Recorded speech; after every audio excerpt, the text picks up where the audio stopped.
একটি সমুদ্র তীরে ছোট্ট গ্রাম থাকতো এক ছেলে, নাম তার নিলয়। তার পরিবার খুব গরিব ছিল, কিন্তু তার চোখে ছিল বড় স্বপ্ন। সে চাইতো একদিন সমুদ্রের বড় জাহাজে কাজ করবে। প্রতিদিন সে সমুদ্রের ধারে গিয়ে বড় জাহাজগুলো দেখতো আর ভাবতো, আমি কি কখনো ওদের মতো হতে পারবো। গ্রামের মানুষ তাকে নিয়ে হাসতো, তুমি তো জেলেদের ছেলে, বড় জাহাজ তোমার জন্য না।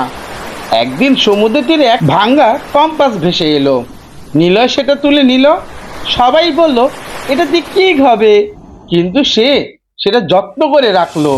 সে প্রতিদিন কম্পাসটা দেখে শিখতে শুরু করলো, দিক চেনা, নৌকা চালানোর নিয়ম, সমুদ্রের বাতাস বোঝা। ধীরে ধীরে জাহাজ চালানোর স্বপ্নের দিকে এগোতে লাগলো। বছর কয়েক পর এক বড় জাহাজ কোম্পানিতে প্রশিক্ষণের জন্য সুযোগ এলো। নিলয় পরীক্ষায় ভালো করে নির্বাচিত হলো। অনেক বছর পর সেই ছোট্ট ছেলে নিলয়ই হয়ে উঠল একজন দক্ষ জাহাজ ক্যাপ্টেন।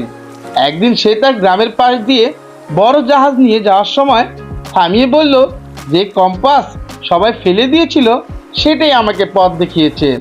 মোরাল: ছোট কিছু জিনিসও বড় স্বপ্নের পথ খুলে দিতে পারে।